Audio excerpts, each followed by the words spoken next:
Duncan, tell us about your thoughts on the markets this year. Yeah, well, it's certainly been quite tricky, I think, for everybody around the globe, no doubt. Certainly going to be quite a big down year for equity markets, both in Europe and in North America and elsewhere.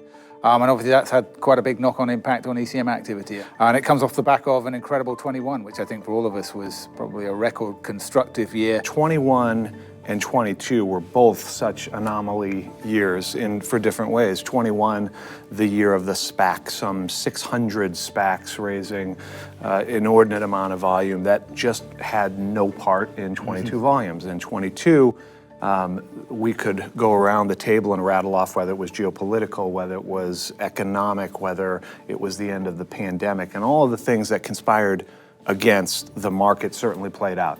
I'm optimistic, on the other hand, because the number of things that could have driven the market overall into a complete tailspin, all of which in one way or another we have started to show signs of recovery from. Yeah, I think that's right. I think we've had a year where everybody's been focused on the macro. Everybody knows all the CPI numbers, when the Fed's meeting, what the expectations are. Remember when we didn't have to parse every word in the Fed statement? Yeah, right? But nowadays, everybody's an expert on it, corporates alike, with investors. But it's been a year where macro has dominated, and it's been very difficult for investors to get footing in any market in terms of buying new issues, thinking about where they support their names, thinking about where they support new names.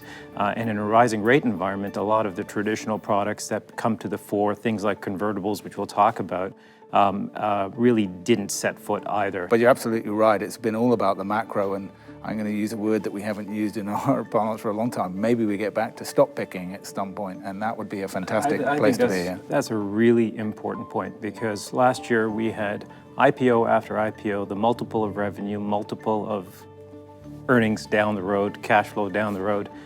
It was hard for investors who were trained in the fundamentals to really enjoy stock picking and being able to be confident in the selection. And I think part of the downdraft here is people bought things they thought would continue to go up in value, but not on the basis of fundamental values.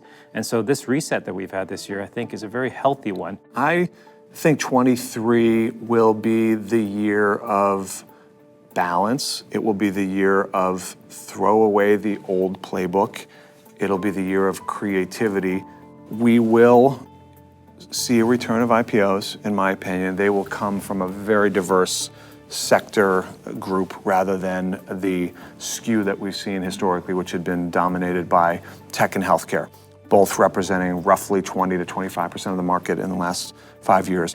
I think we will see the return of convertibles in large fashion, not just in the market overall, but even in support of IPOs. When we all grew up in this markets, it wasn't uncommon to see an IPO alongside of a mandatory convertible, or an IPO alongside of a convertible preferred, to try to bridge the gap of the size needs and the balance for yield and growth within the investor dynamic. I think we'll see more of that, and I think that will be quite healthy. I think the advice that we've been given to our clients is similar to the advice you've been giving to yours. Be ready, be available, think about hitting windows when you can get there. I think that we start off in 23 with more follow-on issuance for existing companies. That's always where we start when we start to see ECM activity come back for obvious reasons, perceived as lower risk. The IPOs clearly will be following that. Whether or not it's Q2 for Europe, I think maybe it might be slightly later, maybe take the lead from the United States. But it could be Q2, but I certainly think second half of 23, there is a big pipeline of transactions of good businesses, established businesses that are just waiting for a slight market improvement. As we think about next year, I think I'm going to go back to the macro first. And the macro that we need, the backdrop that we need for investors to make decisions are stability, the word we've used a lot here, but some transparency as to where we think rates are going to be. And I'd note that despite the focus on the Fed and the increase in rates in the near term, long-term rates continue to be at fairly attractive levels. And so I think the opportunity cost of being in equities can be quite high for long-duration investors. And so I do think that if we see some sort of concept of stability in longer-term rates, that'll bring positive fund flows into mutual funds and sort of bridge that bleed that we've seen over this year. and away from the things, the exogenous shocks to the system can always get us. I do think that we're going to start to see more normal course activity. And we're there, we're happy to support our clients, and we're happy to take risk. This content is based on information available at the time it was recorded and is for informational purposes only. It is not an offer to buy or sell or a solicitation, and no recommendations are implied. It is outside the scope of this communication to consider whether it is suitable for you and your financial objectives.